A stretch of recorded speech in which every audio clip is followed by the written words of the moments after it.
Oiê! Oiê! Boa noite, muito obrigado. Muito obrigado, Gabi, por ter aceitado o meu convite. Fico muito feliz com a sua presença. Eu venho insistindo pelo convite para a Gabi já há bastante tempo, né? Só que ela é uma pessoa altamente requisitada nas lives. então sobrou pouca agenda para me atender, mas finalmente a gente conseguiu. E assim, essa já é a nossa 10ª live aqui no canal. Então, para quem entrou e não conhece o nosso canal, Salesin, eu falo sobre inovação em negócios, principalmente voltado a vendas para pequenas e médias empresas. E a Gabi tem uma experiência super diversa, né? Então, ela conhece muito de corporação, mas conhece também de empreendedorismo. E aí a gente vai juntar esses dois mundos do empreendedorismo com as multinacionais, com as corporações, justamente para poder falar sobre intraempreendedorismo. Tá? Que é você inovar de dentro para fora, você ter a liberdade de você tomar atitudes, de você empreender e de você realmente tirar a empresa daquele status parado, né, e fazer com que essa empresa se movimente. Mas antes de poder começar a fazer uma apresentação profissional da Gabi, caso as pessoas que estão assistindo aqui não a conheçam, tá? Então a Gabi ela é engenheira formada pela Universidade de Mauá, além de ser mãe, esposa, quer dizer, multitask. Total multitask. Total multitask, trabalhou nas Panteras, que mais? Meu apelido era Mary na Motorola, lembra disso? Quem quer casar com Mary? Bom, ela é uma profissional especialista em transformação digital, inovação digital, marketing digital. Apesar de ser engenheira, acabou indo para o lado do marketing, né? Então, desde o início aí, sempre trabalhando com marketing.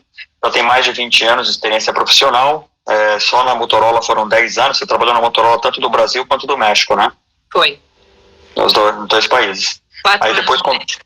4 anos no México. Aí depois conseguiu uma guinada profissional, foi para o Vale do Silício trabalhar na VeriSign, para cuidar da América Latina. E eu acho que esse período no Vale do Silício é open-minded, né? Você começa a ver o mundo com outra cara, né? Foi muito transformador.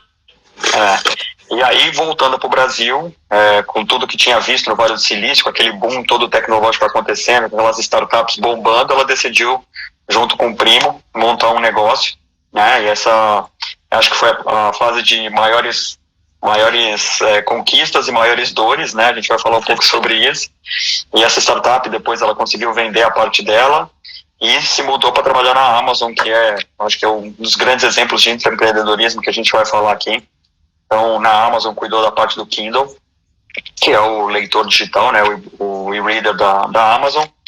E depois assumiu um outro desafio igualmente assim, gigante, que foi para a Sanofi. Eu acho que nunca tinha não conhecia ninguém com o cargo que você tinha, que era Chief Digital Officer ou Data Privacy Officer. Então, as duas coisas, né? Uma coisa e a outra. Na verdade, em português o cargo era diretora de aceleração digital. Diretora de aceleração digital. E aí isso não se traduz muito. Digital Transformation Director, Digital Acceleration Director. Eu falei, bom, eu reportava para o presidente, então eu era C-Level e coloquei Chief Digital Officer no LinkedIn, porque todo mundo me perguntava que significava Digital Acceleration. Para quem não sabe o que é C-Level, é um passo abaixo do Olímpio. Então, assim... Trabalhar no C-Level é quando você levanta a mão e sente um negócio fofinho, é o saco do chefe que está ali em cima que está pertinho. E a última experiência corporativa da Gabi foi no LinkedIn, que também é uma empresa extremamente admirada e tem eu acho que não tem segmento que alguém seja tão líder quanto o LinkedIn é líder no segmento de redes profissionais, né? Deve ter 99,9% de share, acho que nesse segmento. Acho que era mais do que a Motorola nos seus tempos áureos de share. E assim, atualmente a Gabi ela está estudando, né? Está fazendo o MBA na Columbia University. Também conselheira editorial no MIT Law and Management Review, que é uma revista fantástica. Quem quiser, depois eu vou pegar a íntegra dessa live, vou colocar o artigo e vou colocar um link para quem quiser se inscrever, receber a revista. Tenho certeza que a Gabi consegue um desconto legal para quem vai assinar. Vou batalhar com todo mundo. Exatamente. E é uma revista fantástica. Eu já recebi algumas edições que inclusive você me deu. E assim, é fantástico. Acho que é o maior conteúdo sobre inovação e empreendedorismo que existe no mundo, né? É impressionante o conteúdo. E a Gabi é conselheira editorial, então ela que meio que pauta o pessoal sobre o que pode falar, o que deve falar, o que deve explorar mais. Quer dizer, é uma pessoa que está extremamente antenada nesse mercado de empreendedorismo, de inovação. E aqui no Brasil conhece, acho que todo mundo desse macro ambiente, né? E atualmente também faz parte do board da FlowSense, que é uma empresa, é uma startup, né? Então, apesar de toda a carreira corporativa, uma passagem aí de praticamente 7 anos empreendendo, você agora vai para o lado das startups. Então, é uma vida completamente diversa. E aí, quando eu fui propor o tema dessa live para ela, eu falei, a gente vai falar sobre intraempreendedorismo, mas eu gostaria de colocar o nome de Seja Foda como a Gabi. Obrigada, meu ego tá lá em cima da palminha. Porque realmente é uma pessoa que passou por tudo que foi empresas super líderes e deixou sua marca lá dentro, né? Então eu acho muito legal assim a gente poder, mas é inerente da profissão. É inerente da profissão. Se você passa por algum lugar e só faz amigos, alguma coisa você fez de errado, né? Provavelmente você não entregou seus números. Eu acho que eu tô vendo o Marcelo Giuliani, que é da Amazon aqui. E na Amazon eu só fiz amigos. É muito bom trabalhar lá. Foi muito bom realmente trabalhar lá. Que bom. Teve lugares realmente que tem um fit muito maior, né? Eu brinco que eu falo que a gente não faz só amigos, mas porque eu acho que quando você é um intraempreendedor, e ainda mais um intraempreendedor que tenta dentro de por exemplo, uma farmacêutica, né? Uma farmacêutica que estava precisando usar a cultura digital não só para transformar mesmo a forma com que ela se relaciona com o médico e consumidor, mas também transformar a cultura interna. Então, tem sempre assim, né? Sei lá eu tive a sorte, acho que, de ter, como eu falei pra você, líderes fantásticos na Sanofi, né? Realmente, assim, eu tenho muito orgulho do trabalho feito lá, foi muito legal. Mas com certeza eu pisei no calo de alguém. Com certeza. Não, e quando você fala em 2 palavras que corporação morre de ódio, aceleração e transformação. Se você tinha as 2 coisas no seu cargo, você tinha que passar no pé de alguém, né? Não tinha jeito. Deixa eu contar um pouco dessa perspectiva que você colocou ali sobre minha carreira, mas eu vou colocar a perspectiva do intraempreendedorismo, né? A gente começou com a Motorola, né? Na Motorola, eu aprendi tudo da minha vida, mas eu nem vou voltar tanto para trás, porque eu acho que eu saí da Motorola em 2006, 2007, não lembro direitinho. Acho que foi 2008, pelo que eu vi no LinkedIn. Faz tempo que eu não faço entrevista de emprego, então eu preciso fazer catch-up, mas os dados... As datas não sei direitinho, mas é isso, né? A Motorola, ela tinha essa coisa de te dar autonomia, ela criou muitos talentos. Se você olhar nossos amigos, estão todos super, né, bem, né? Você lembra?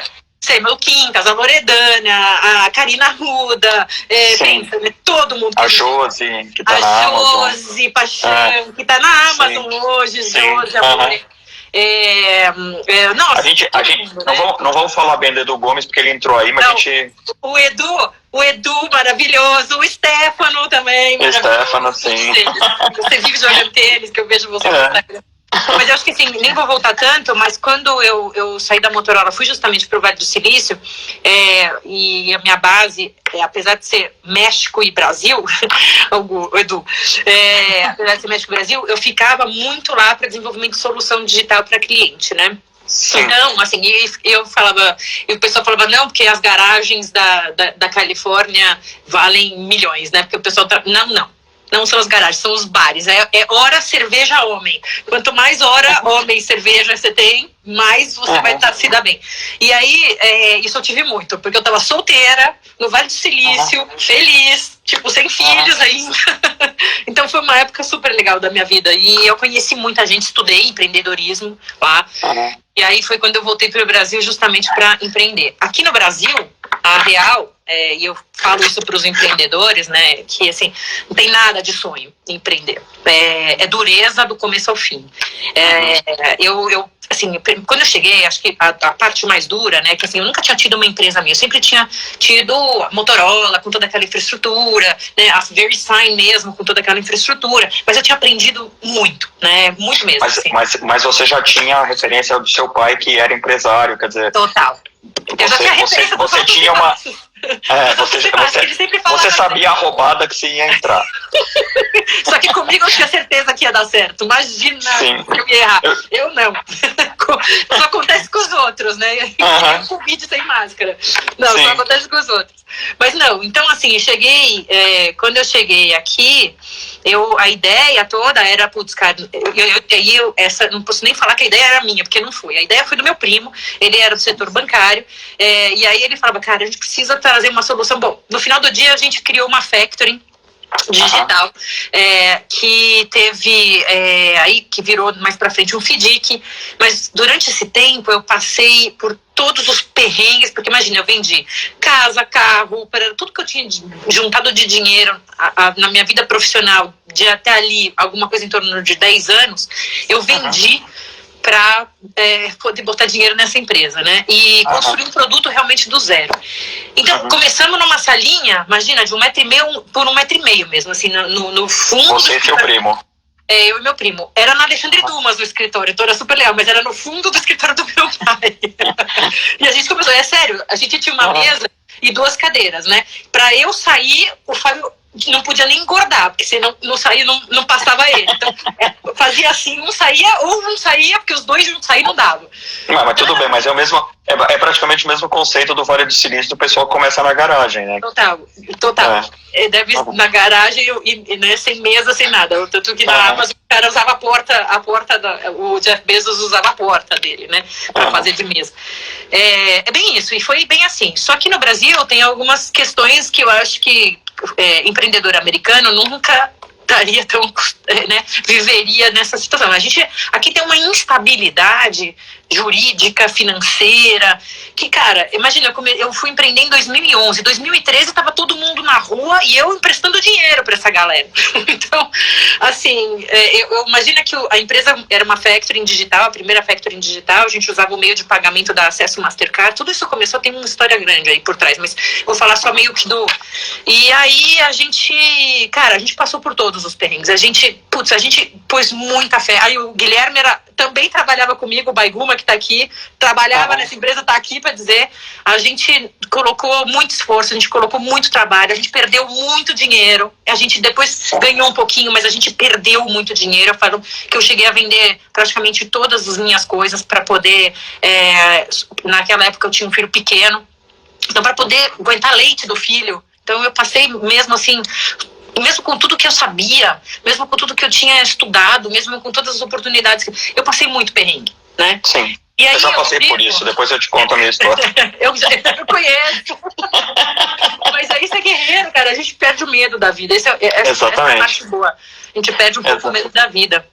E aí eu sei que saindo dessa fase, né, eu fui, quando eu fiquei bem perdida mesmo na vida, assim, a melhor coisa que me aconteceu foi a Amazon. Porque eu falo isso porque é a única empresa onde o empreendedorismo realmente é cultural. Você entra, primeiro que você passa por um processo bem rigoroso ali, eles têm um processo bem profilático, assim, né, para a pessoa entrar, e quando ela entra, ela já está num mundo onde as pessoas parece isso, eu sinto isso, né? Confiam ali. Então, o meu chefe era o Ricardo Garrido, e era um cara que falava, tipo, você foi contratada, tô aqui, o seu cargo, se vira, meio que isso, né? E aí tinha os 14 princípios de liderança, que cada minuto ali o pessoal tirava ele da cachola, né? Então, eu falo, essa transição de empreendedora para um mundo corporativo, eu acho que a grande... o brilho de tudo isso aconteceu para mim justamente por causa da Amazon, porque eu saí de um lugar onde eu era dona e tipo eu desde passar o fax, tirar o café e fazer a contabilidade, e pagar funcionário e marketing e tirar dinheiro do leite da criança para poder pagar os funcionários. Tudo isso aconteceu. Era minha responsabilidade, mas eu entrei num lugar que tinha toda a estrutura, no entanto eu também tinha autonomia, né? E aprendi, de novo, eu achei com isso que eu aprendi foi voltar pro terreno corporativo. A Amazon me pavimentou muito o terreno corporativo de volta, né? Só que, pelo que a gente conversa, e até pelos amigos que eu tenho na Amazon, acho que eu tenho uma lista aí de pelo menos uns 10 amigos na Amazon, fora os que estão aqui assistindo. É um ambiente completamente diferente do ambiente corporativo tradicional que a gente está acostumado, né? As multinacionais não funcionam da mesma maneira que uma Amazon funciona. Ele é um corporativo, mas é um corporativo que te dá uma liberdade para trabalhar e para tomar decisões que nenhuma outra empresa te dá. Então, é fato. O que acontece? É que eu falo, né? Quando você entra numa empresa dessa, você não, essa história de falar, você tem carta branca. Não tem carta branca. Não existe carta branca. Você tem um papel em branco que você escreve, né? E você escreve, mas você não está autorizada a publicar, né? Então, o que você faz, o que eu acho que é da Amazon, e foi muito legal, assim, como eu tinha escrito a minha história na minha empresa, na Amazon, a gente fazia os docs, né? Então, você senta lá e escreve o seu livro, né? E as pessoas, elas vão lá e te questionam até te espremer a gota, porque elas querem ter certeza que você é a pessoa que mais sabe sobre aquele assunto. Acho que no momento que você dá a certeza que você é a pessoa que mais sabe sobre aquele assunto, então porque assim, cada um tem a minha área, sua área, a minha área era Kindle, a área de educação em Kindle. Então, quando as pessoas veem que aqui você sabe mais do que elas, né, porque você estudou tanto, porque é tanta pergunta, tanto dado, tanta coisa, tanto, que eles sabem já de onde vai sair o problema, eles sabem tudo, né, então eles já sabem. Eu me lembro de uma reunião que eu tava lá, era o David Nagar e o Chuck, eram os dois, e eles sabiam muito sobre aquilo, muito. E aí eles começaram a interrogar, nem era eu, eles começaram a interrogar o Renan, que era o outro vendor manager, e eu comecei a olhar aquilo e falei, nossa senhora, eu tenho que estudar. Quando chegar a minha vez... Eu vou ter que saber isso aqui, sabe quando você sai, gente, eu tenho que saber número, decoro, salteado, e fui lá. E assim... Então, mas esse desafio, né, que até eles chamam de bar raiser, né, de forçar, de subir a sua barra, quando você sabe que você vai ser desafiada, você se compromete a estudar mais e se compromete a vender mais o teu conhecimento. E isso faz com que o empreendedorismo entre em ação. Ou seja, se você é a pessoa que mais conhece do assunto, você vai falar, cara, eu conheço, eu bato na mesa e eu tomo a decisão porque eu conheço. O que eu sentia era isso. Então, no começo eu fiquei insegura, né? Porque falei, como é que eu vou apresentar um doc para essas pessoas que sabem tanto, né? Depois, o que eu percebi foi, chegou uma hora que eles... Era tanta pergunta, tanta, né... inquisição até, assim, chega, as pessoas acham conflitivo, não tem nada de conflitivo, é inquisição, é uma pessoa, quero saber se eu posso confiar em você, e quando eles confiam, puta, vai, entendeu? Vai. Aí foi contrato atrás de contrato fechado, as coisas começaram a fluir, a gente fez todas as sazonalidades da área de educação, que é super, né, tem lá o volta às aulas, as questões, então foi muito legal, e eu aprendi de novo a como ser empreendedor dentro de uma empresa. E aí a melhor parte da minha carreira, né, que eu acho que assim, essa foi o ponto alto mesmo, que foi na Sanofi, a diferença que eu acho, então é isso que a gente estava conversando, né, a diferença que eu vejo é que na Sanofi isso não é tão cultural quanto na Amazon. Em muita empresa, empreendedorismo dentro da Sanofi não é tão natural quanto é na Amazon.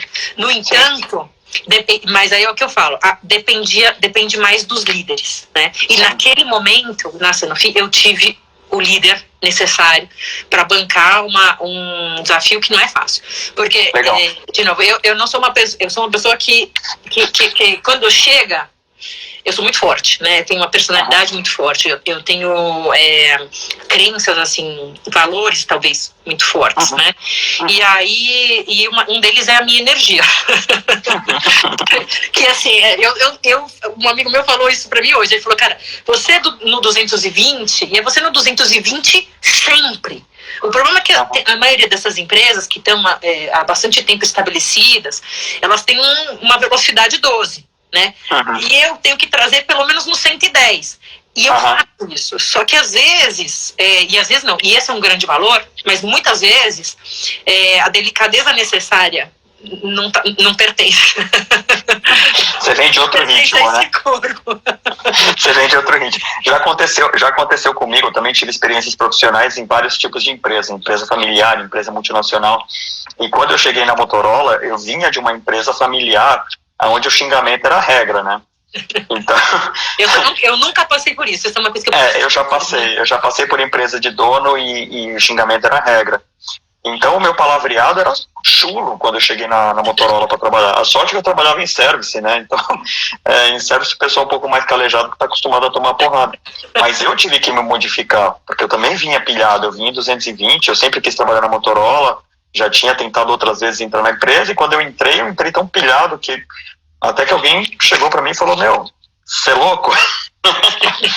Baixa essa bola.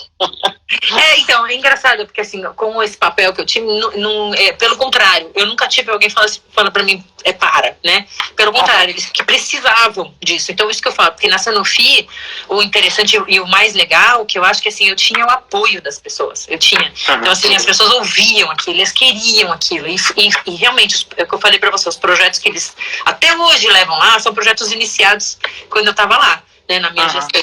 Então, é muito legal ver. Né, eu acompanho até hoje. Esse time que está lá é o time que eu formei, então eu tenho muito orgulho deles, que eles estão lá realmente, né? Eles estão realmente dedicados a isso. E o que é interessante, assim, a Sanofi, como qualquer outra farmacêutica, elas são empresas que investem pesado em R&D, né? O desenvolvimento de novos produtos é gigantesco investimento, ou seja, a inovação faz parte do DNA deles, mas não a inovação no nível que você estava, né? A transformação digital, a aceleração digital não era uma coisa...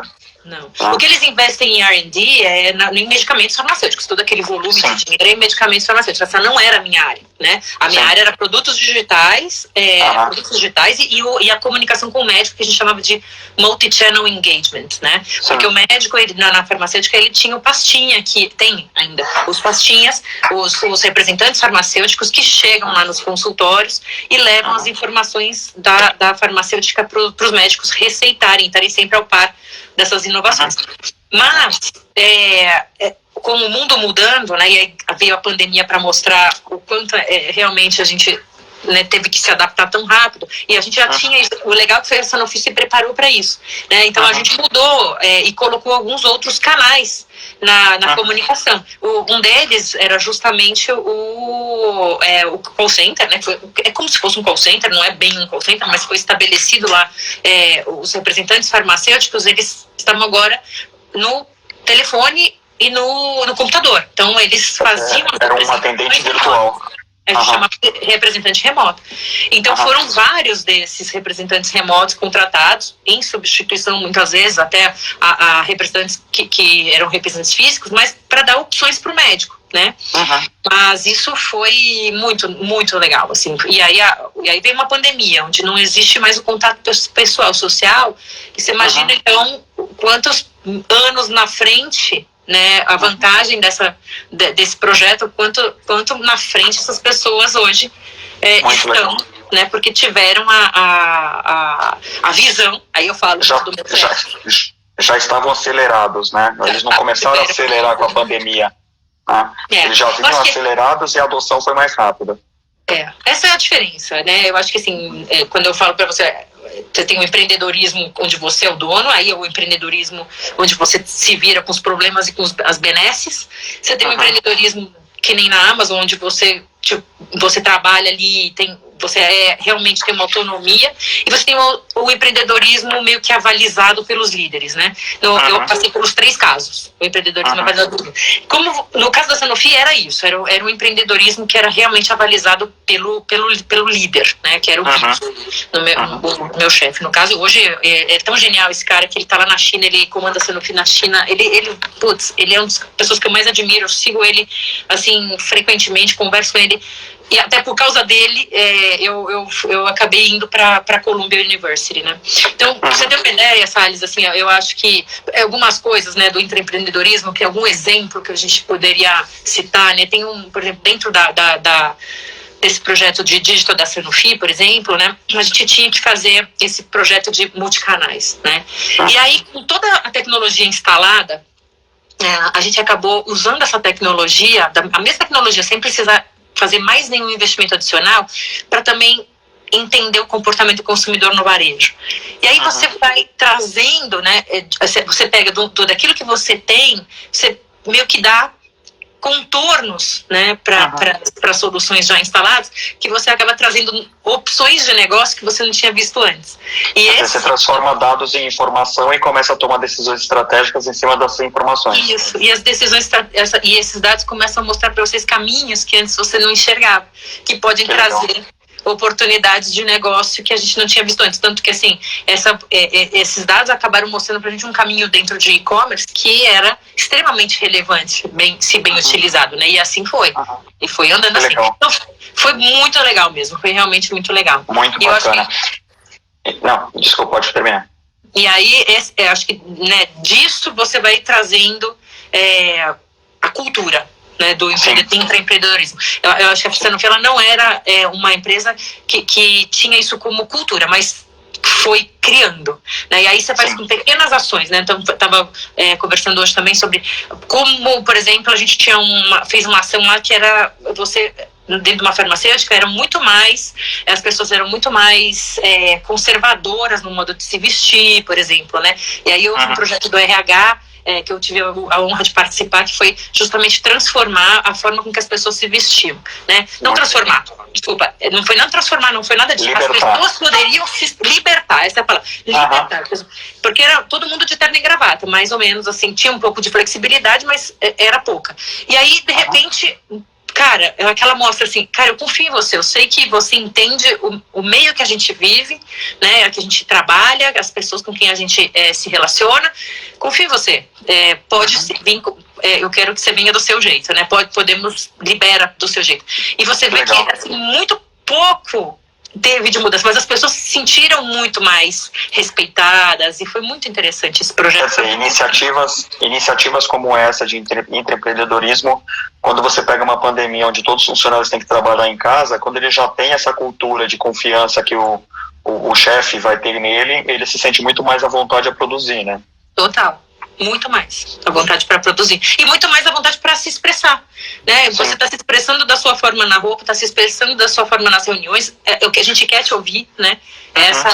Essa palavra deve ser ouvida, né? A forma a gente, porque de novo eu estou fazendo dentro de Colômbia tem hoje um curso justamente sobre inclusiveness, como é que você toma decisões mais assertivas, mais informadas, e é justamente quando você dá a liberdade das pessoas se expressarem que você se torna, né, você traz a discussão para o meio e se torna mais efetiva a comunicação e mais relevante as informações que você começa a juntar.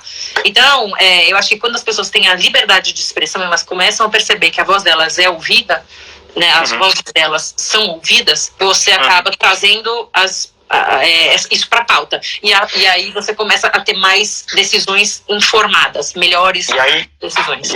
E aí você que já teve nos dois universos, né? Você já teve no universo corporativo, muito já teve no papel do empreendedor, principalmente vendo o exemplo do empreendedor lá fora. Você acha que falta ainda muito dessa cultura de empreendedorismo em empresas menores, que não são multinacionais, onde o dono ainda é muito centralizador, ele não dá poder para as outras pessoas? A gente naquela conversa, você falou que muito do que acontece hoje nas empresas menores é porque as pessoas economizam no recrutamento, quer dizer, elas não têm as pessoas certas. Então ela acaba não dando os poderes. Não é só uma questão de ter as pessoas certas, é uma questão de saber recrutar e dar liberdade para a pessoa que você recruta. Então, eu não acho, falando assim, você precisa pagar altos salários para ter intraempreendedores? Não acho. Hoje você tem, você pode ter um estagiário, você pode ter, né, pessoas que nem são mesmo formadas, né, esses jovens, eles vêm com tanta bagagem que não necessariamente eles precisam ir de uma faculdade cara, né, para poder te ajudem nessa parte do intraempreendedorismo. No entanto, tem algumas coisas, eu acho que é muito mais a postura. Já que você está contratando, falou crânios, né? Porque não, longe de mim, gênios. Pelo amor de Deus, não preciso de gênio nenhum. Mas crânios, pessoas que tenham capacidade de aprender sozinhas, porque esse autodidatismo, o aprender e o desaprender, mas o aprender, né, novo, sempre constante, é extremamente importante. E já que você está trazendo pessoas que têm essa capacidade, então, o que eu busco sempre quando eu penso para trazer para trabalhar comigo? Eu preciso de pessoas que saibam se adaptar, saibam, olhem para o negócio, né? Olhem para o negócio como um todo, olhem para a pessoa que está recebendo o serviço, seja o padeiro, ou, né, a gente tem que estar sempre olhando para o consumidor que vai comer o pão, ou para o consumidor que vai usar o software, ou para o consumidor que vai usar a roupa, tanto faz, o produto está lá. Então, essas pessoas, elas têm que estar com os ouvidos abertos, né, a cabeça aberta e aprendendo o tempo todo. Se você deixa essas pessoas livres, você acaba trazendo o empreendedorismo. O que você não pode é contratar crânios, né, e falar para os caras o que eles têm que fazer. Amigos, não. Né? Que é o que o Steve Jobs fala, né? Exato. A gente não contrata pessoas inteligentes para dizer para elas o que fazer, né? Elas têm que dizer para mim o que eu faço. E é justo. É justo, porque aí você acaba motivando essas pessoas e trazendo elas para perto, né? Porque elas se sentem realmente relevantes. Eu acho que é essa a diferença. Eu não acho que hoje é um diploma que faz muita diferença. Acho que, claro, para níveis mais altos de uma organização, o diploma faz toda a diferença. Acho que dá a liberdade, dá o selo. Então, você acaba... É o que eu falo, né? Muitas vezes a gente contrata consultoria para dar o selo para suas decisões. Porque ainda precisa, né, de consultorias para dar selos para suas decisões. Então, quando você tem um selo de uma universidade, a sua decisão acaba sendo, primeiro, mais educada, né? Porque você tem essa... Então, não estou, pelo amor de Deus, deixando de lado que o que é importante. O que é importante é a educação. É muito importante. No entanto... eu acredito que você, com a vida, né, na cara, eu falo que eu fiz um MBA de vida, porque foi essa, tem da minha própria empresa, está na minha própria empresa, eu aprendi tudo que eu devia e muitas coisas que eu não devia, porque tem muita coisa que você não gosta, né, de ouvir e de aprender, de ver, ainda mais quando é feito com o seu dinheiro, né, aí fica pior ainda, aí é pior ainda, mas eu fiz esse MBA de vida e eu depois tive, tendo, né, nesse momento, a sorte de estar fazendo uma universidade dessas tops, que é a Columbia, e realmente aprender muito. E participar, né, dessas coisas geniais, que, por exemplo, que é essa do MIT Business Review, onde eu mando nada ali, para falar bem a verdade, com toda honestidade, tem uns crânios muito melhores que eu ali dentro. Mas tem pessoas que você fala, cara, tem o Uli, tem o Silvio Meira, que você pega na internet, gênios de digital, esse cara é um deles, o Fabro, Adriana, são pessoas que a gente vai conversando e você vai, todos os dias eles me abastecem de coisas, né? A gente tem um grupo de WhatsApp que é maravilhoso. Eu acho que é isso. Para você se manter sempre interessado, junte-se com pessoas interessantes e abra o ouvido e abra a sua cabeça. Então, eu adoro isso. Esse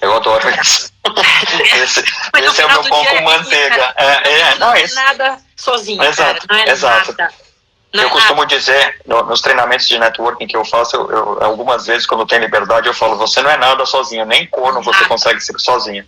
Você sabe de uma coisa sabe de uma coisa que é muito interessante? Que, assim, quando eu era pequena, tá, eu ouvi uma música super cafona, mas da Barbra Streisand. Desculpem, quem gosta dela. Eu adoro, aliás, deixa eu só dizer. Mas era uma música, eu acho que era dela, que falava assim: People alone may go very fast, but maybe not so far.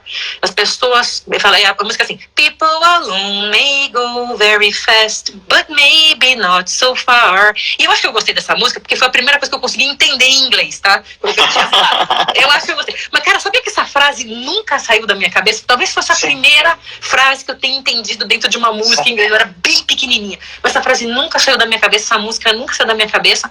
E eu acredito nisso. Eu também acredito. Eu acredito. A versão brasileira dela fala: se você quer ir longe, se você quer ir rápido, vá sozinha. Se você quer ir longe, vá acompanhado. Nossa, eu acredito nisso, muito. Então, assim, eu me cerco das melhores pessoas, eu me cerco de pessoas que eu confio, obviamente, eu me cerco delas. E eu tento não me juntar com idiotas. E quando eu encontro idiotas na vida, e eu encontrei muitos, eu não preciso mencionar aqui, mas eu encontrei muitos. Cara, nunca dá certo, graças a Deus, assim, sempre dá uma merda gigantesca. E aí, puta, eu digo essa história de um jeito que, vai embora, tchau. É aquilo que a gente fala: difícil não é matar um leão por dia, difícil é desviar das antas, né? Faz parte, né? Aprende a desviar, exatamente. Que tá bom. Mas aí o que acontece dentro do empreendedorismo, e eu vejo muito isso em pequenas e médias empresas, quando eu faço consultoria para esse tipo de empresa, é que o cara se cerca de pessoas que ele possa mandar. né? Então, a hora que o cara faz uma entrevista e traz um cara que ele consegue mandar, fala, não, beleza, esse cara eu consigo controlar. Eu boto um cabresto ali e boa, né?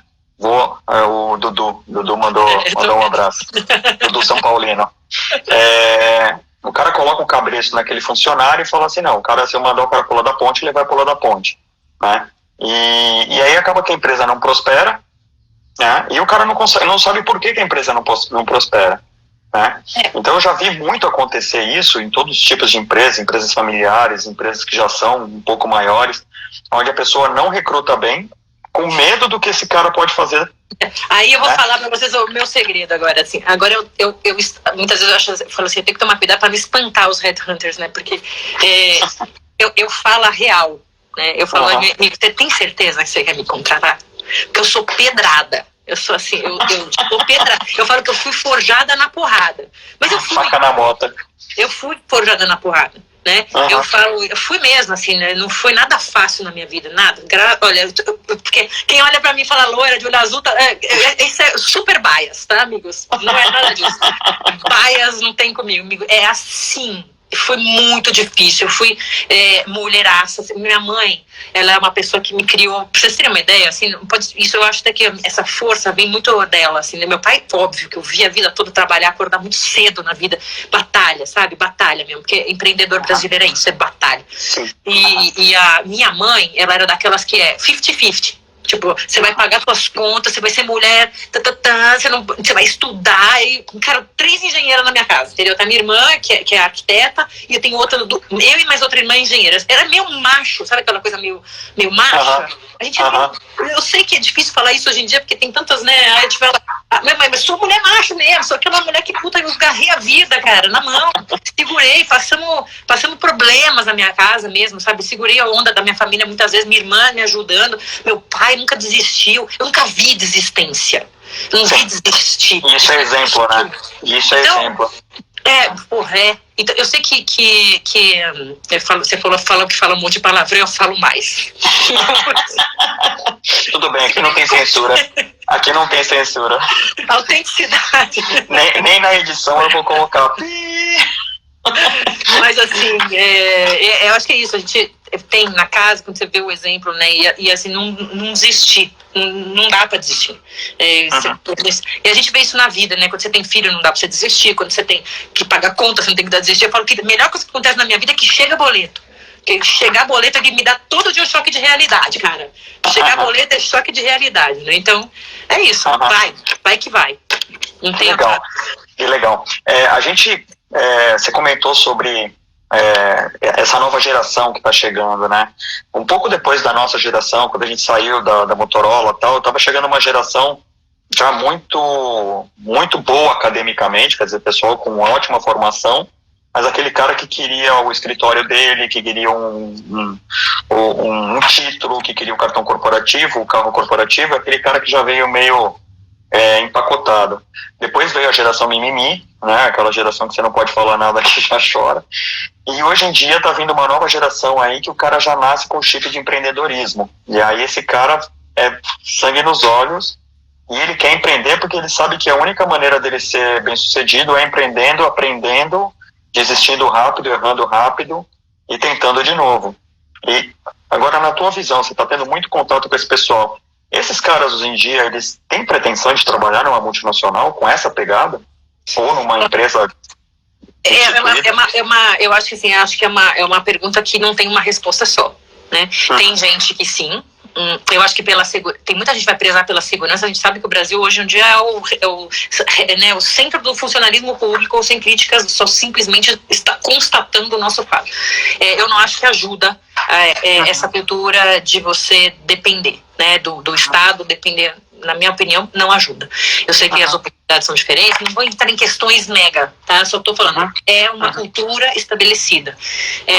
O Brasil também não é um país fácil para empreendedores, não é um país que ajuda os empreendedores, então você acaba tendo muitas dificuldades, né? Você tem para você abrir sua própria empresa, você manter uma empresa, se você não tiver custo nenhum, você tem o do contador, que é obrigatório e, cara, não é barato, né? E mais os impostos que você paga são altos, então não ajuda, né? De qualquer forma, hoje as pessoas elas começaram a descobrir que existem formas e formas, né? Então, por exemplo, eu vejo pela FlowSense, né? São 3 moleques da Poli que se juntaram, são extremamente complementares, um comercial, outro cara que é o programa e o outro cara que é o cara que vai parte de UX. Então você entende que essas pessoas começaram a se juntar e disso eles vão começando a trazer pessoas parecidas com ele. E as relações de trabalho, por mais que você fale de uma CLT, elas começaram a se flexibilizar, né?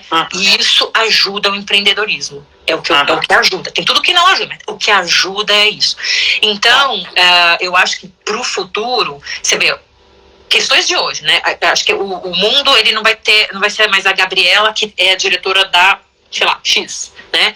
Hoje ele vai ser mais o Lucas, que é meu filho, que vai ser um pouco o driver do Uber, um pouco o cara que leva o iFood, um pouco o cara que trabalha num game tal, num gamer ali, ele, sei lá, faz o YouTube e ganha um pouquinho do YouTube, eu acho que vai ser muito mais uma questão de multitask.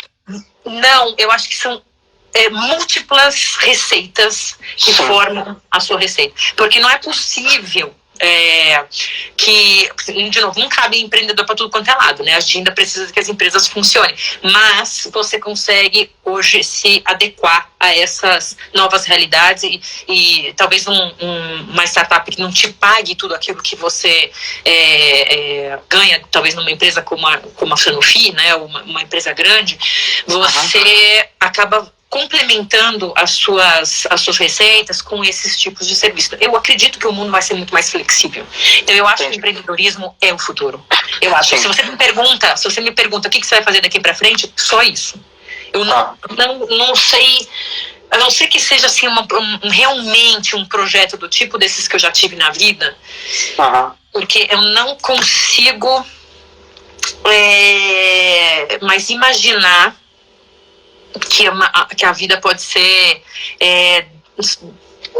dentro de uma caixa, sabe? Não dá. Não dá mais, não cabe, né?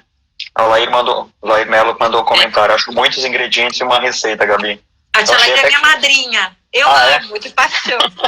Não, eu tenho muitos ingredientes em uma receita, mas muitos ingredientes em receita. Tem muitos mesmo. Eu acho que assim, eu acho que o futuro, de novo, o mundo em geral, né? As pessoas que hoje, e a gente está passando por um momento que mostra muito isso, as pessoas estão tendo que se virar, né? E às vezes, cara, a gente tá num desemprego gigantesco, as pessoas estão tendo que se virar. Então, a gente está contando com essas plataformas, com essas empresas, com essas startups, justamente para poder compor as receitas. E acho que vai ser isso cada vez mais. E aí, como é que um empresário, não estou nem falando de uma multinacional, porque a multinacional tem muitos programas de cooperação com startups, tem muito programa de interação com universidades, mas uma empresa que não seja uma multinacional, como é que um cara que é hoje um empresário, um empreendedor, acha pessoas com essa pegada assim, de pensar fora da caixa, o cara que entra querendo colaborar como intraempreendedor? Porque hoje em dia, principalmente quando você pega a análise de currículo por inteligência artificial, se o cara não tem experiência, se o cara não tem uma faculdade, se o cara não tem isso, ele já nem passa pela porta. É engraçado, né? Eu acho que isso tende a mudar. Se você vê hoje, assim, para algumas profissões, né? Assim, não para todas, obviamente, mas você vê já empresas grandes que nem Google, Amazon, a Facebook, eles já tiraram esse pré-requisito, né? Para você poder entrar num Facebook, numa Amazon, dependendo do currículo que você quer seguir. Então, por exemplo, desenvolvedor. Desculpa, eu vou falar para vocês claramente. Onde que eu, Gabriela, aprendo a minha profissão? Eu realmente não aprendo em livro, porque não existe livro que faz a minha profissão, né? Não tem, então eu vou nos fornecedores, na Adobe, na Salesforce, na Microsoft. Esses são os caras que hoje, quando eu olho para eles, eu preciso saber o que eles vão fazer no futuro para que eu possa planejar a tecnologia que eu vou comprar. Isso. E eu vejo que, assim, desenvolvedores. Cara, os desenvolvedores, eles estão quebrando regra todos os dias para poder criar códigos que você nunca imaginou. Então, os caras não vão aprender. Eles podem até aprender uma programação básica, já aviso. Até no YouTube você aprende, né? Eu mesmo comecei a fazer um negocinho aqui, eu consegui fazer um troço de JavaScript que ficou lindinho, do jeito que eu queria, mas eu aprendi no YouTube. Então, não estou dizendo que esse é só esse o caminho, tem um monte. Mas é fácil, é bem mais fácil hoje, né? E você vai ver pessoas que não necessariamente tem de desenvolvedor, por exemplo. Você não vai precisar de um cara que seja formado em engenheiro de software para que, pode ser, facilita, mas não é necessariamente o cara que vai saber programar, né? O cara que vai saber programar pode ter 1 milhão de coisas no currículo. Ele não vai aprender programação na faculdade, ele vai aprender a programação em outros lados da vida, né? Se você senta com o meu filho aqui hoje, o robozinho que ele ganhou do Lego já ensina uma coisa básica de programação, mas já ensina. Ele ganhou um robozinho do Lego, que ele começou a montar as peças, e pro robozinho ir pra direita, ele já tem que fazer 2 casinhas pra frente, 2 casinhas pro lado, né? Volta. É assim, então ele já tem mais ou menos a noção de que, tipo, eu tenho que comandar o negócio. Um pra frente, mais um pra frente, outro pro lado, porque ele faça o que o coisa manda. É impressionante. E aí você estava falando, eu estava lembrando da Motorola, né? A gente começou falando da Motorola lá atrás, onde a gente trabalhou. E o ano passado eu tive um projeto com a Motorola e tive a oportunidade de voltar ao escritório depois de muito tempo, né? E aí, estou lá sentado na sala de reunião, né? Você se sente em casa, né? A gente passou tanto tempo lá, você se sente em casa. Daqui a pouco passou um cara de bermuda, uma barba gigantesca, tatuagem em todos os braços, um piercing em tudo que era lugar. Eu olhei aquilo e falei assim, cara, isso era inconcebível na minha época, né? Na minha época, um cara desse nem passava na porta do processo seletivo. A gente já contrata sem foto. Sabe aquela coisa legal? Primeira coisa é isso. Eu acho que assim, hoje você não tá. Não tô nem aí de verdade. Eu nunca tive. Eu acho que essa é uma coisa que eu realmente nunca estive. Eu nunca liguei pra aparência, mas a pessoa tem que saber, tipo, me convencer, tem que saber conversar, tem que saber. E é mais essa coisa do olhar pro business, né? Porque você tem que ser um grande cara analítico de dados. Ser um grande analista de dados. Beleza, mas o que a sua análise traz realmente em termos de informação para o meu negócio? Como é que a gente usa esse seu dom de analista para eu poder, né, dar direções ao negócio? Então essa pessoa tem que ter essa visão.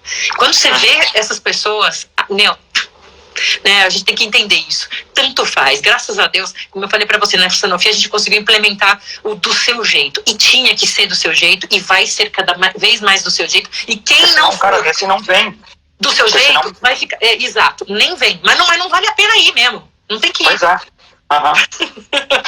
Que melhor que não vá. É impressionante. É impressionante. E aí dentro desse conceito, onde essas pessoas já não são mais, elas já não se formam elas se formam na universidade da vida, né? Elas são autodidatas, elas têm a pegada empreendedora, elas têm essa visão do negócio, né? Até mesmo porque alguns deles são até inspirados por microempreendimentos, né? Então a criança que ajudava a mãe a entregar marmita, ela começa a ver como é que ela consegue mudar a rotina da entrega de marmitas, como é que ela consegue empreender nisso, mas ela vai estudar para isso, né? Ela é autodidata. Aonde que um empresário poderia achar um cara desse? Esse cara talvez esteja jogando videogame, esteja programando na casa dele. Como é que um cara desse é achado para poder contribuir dentro de uma organização? Cara, eu falo pra vocês isso assim, eu vou ser, tipo, meio... Eu acho que nesse meio você vai fazendo relações, né? Então, mas por exemplo, eu vou falar pra você assim, né? Eu adoro a universidade, a FIAP, eu adoro a forma com que eles tratam o intraempreendedorismo, inclusive dentro da faculdade. Quando a namorada do meu pai tem um filho que está lá na FIAP, e ele perguntou para mim, ele queria fazer engenharia de software, eu falei para ele, abre o olho, meu amigo, olha só, esse mundo vai ser muito isso lá na frente, e eu tinha tido a oportunidade de, no ano passado, conversar com os líderes lá da FIAP justamente para essa área, né, de tecnologia, e a gente trouxe muitos dos alunos da FIAP para fazer os projetos que a gente tinha necessidade internamente dentro da Sanofi, mas que nunca tinha dinheiro para fazer uma coisa grande. Então, é nesses talentos ali que você vai começando a perceber quanta gente boa está sendo formada nesse mercado. Legal. Muita gente boa. Lá eu acho, por exemplo, lá eu vou direto. Hoje mesmo eu estava conversando, eu tenho uma reunião até sexta-feira com eles, porque obviamente que eu já estou envolvida em outros milhões de projetos, e apesar de eu ter que fazer o meu MBA, focar lá das 9 às 6 da tarde, né, eu ainda assim não consigo não ir para o campo, né? Eu tenho que ir para o campo. Então, eu acho que é isso. Você buscar, obviamente, pessoas interessadas, pode estar dentro da universidade, pode não. Se não estão dentro de uma universidade, você vai ter que meio que buscar no meio, né? Acha alguém que conheça. Eu sempre busco... É contato. É contato. É sempre referência. Cara, conheço um jovem, super empreendedor, o cara tem visão de negócio e tal, o cara adoraria ter uma oportunidade. Quer dizer, é esse cara.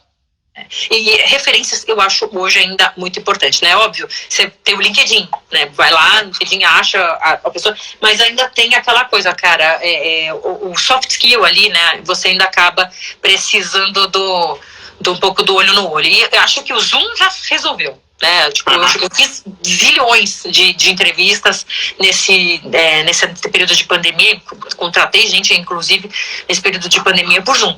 Né? E, aliás, nunca vi a pessoa pessoalmente. Você tem uma ideia? Hoje a minha terapia é via Zoom. Eu nunca encontrei a minha terapeuta pessoalmente. Já amo ela de paixão, mas é isso, né? É isso. Ela tá no meio da terapia, ela tá lá em Itu. E aí que tá o negócio, né? Graças a Deus, isso também faz com que a gente tenha uma possibilidade de mundo geral. Né? Então agora não tem mais um cara, eu tenho que contratar um cara em São Paulo. Tanto faz onde o cara tá, né? Se o cara tá na Índia, mas ele programa do jeito que eu preciso, ele tem um preço bom, tanto faz, né? Hoje eu acho que essa a gente está tendo essa experiência, você no seu MBA, eu fiz a pós-graduação agora de inovação, onde a minha turma, pelo menos, o meu grupo de trabalho era uma pessoa de Portugal, uma de África do Sul, uma da Romênia e uma da França. Então, assim, você conversa com gente do mundo todo, que vai fazer colaboração contigo de qualquer maneira, e você aprende muito com todos esses contatos, né? O mundo virou um ovo, né? Virou. Virou, graças a Deus, né? De novo, eu aprendo hoje muito mais via Zoom e via a distância, né?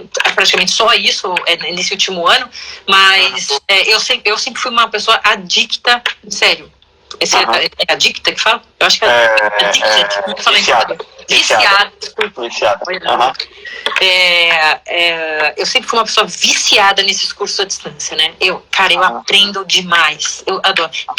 1000 vezes. Eu sou aqueles assinantes do Coursera, sabe? Aquelas que, tipo, 1990 que tinha o plano ilimitado, e eu não paro de pagar, porque eu tenho medo que os caras me cortem e eu tenho que ficar pagando por curso. É isso. Eu sou essa. Eu gosto disso, sabe? Eu gosto realmente. Que legal. Que bacana. Acho que hoje... A gente está chegando nos nossos minutos finais. A conversa ela é boa e o negócio vai. A gente nem ensaiou, né, Fales? Não, a gente não ensaiou. E assim, o pessoal nem fez pergunta, porque a gente não parava de falar, então... Parece um bate-papo de amigo que ninguém está assistindo, né? Mas a última vez que a gente se encontrou foi num restaurante japonês, a gente falou tanto, que parecia que a gente não ia terminar nunca, né? Cada um tinha que voltar para o seu lugar. Mas, cara, foi demais. Você tem alguma dica para as pessoas que têm hoje, então têm o seu negócio hoje e pensam em promover o empreendedorismo dentro das suas empresas? Eu tenho. A minha dica é: junta o povo numa mesa, ou no Zoom, no momento, senta e conversa, porque você nunca vai ter uma ideia ou tomar uma decisão melhor sozinho do que em grupo. Então, use o conhecimento do grupo em seu favor, como empreendedor. Use o conhecimento, se informe, né? Se informe. Eu acho que busque o conhecimento na maior parte das pessoas que você já juntou na sua vida. Traga essas pessoas para perto de você.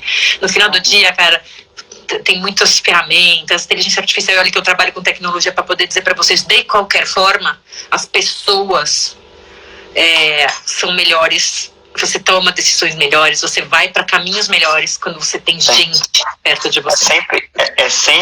Sempre se trata de pessoas, né? Como dizem em inglês, né? It's all about people. Quando falaram para mim assim, me perguntaram uma vez numa entrevista, o que é o segredo da transformação digital? Não tem que ter segredo nenhum. Pessoas. As pessoas precisam estar compradas no mesmo, né? Precisam estar na mesma sintonia, precisam estar com as mesmas metas, precisam estar com os mesmos objetivos e alinhadas. E precisam se conversar. Né? Nada troca isso, eu acho. Eu recebi hoje uma tirinha que falava: 100% dos clientes são pessoas, 100% dos funcionários são pessoas. Então, se você não entende de pessoas, você não entende de negócios. É verdade, é total isso. É isso aí. Entraram algumas pessoas agora no final, que eu acho que só receberam um aviso agora, mas essa sessão vai estar gravada. Depois eu edito esse vídeo para tirar a parte inicial, que começou a ter alguns erros ali de conexão. Mas eu publico no portal Salesin, então fiquem ligados, tanto no Instagram, no Facebook, ou então entram lá no portal Sales in Me, Vendas em Mim, e aí vai estar essa live. Está acabando o nosso tempo aqui, 30 segundos para acabar, então eu queria agradecer muito a Gabi pela presença. Foi demais, foi como eu imaginava, que ia ser sensacional. E esperamos poder fazer próximas em breve. Beijo, adorei. Eu também adorei. Sucesso para você, viu, Gabi? Obrigada, Sales. Um beijão. Tchau, tchau. Tchau. Tchau, gente. Obrigado por participar. Obrigada, gente. Tchau. Tchau.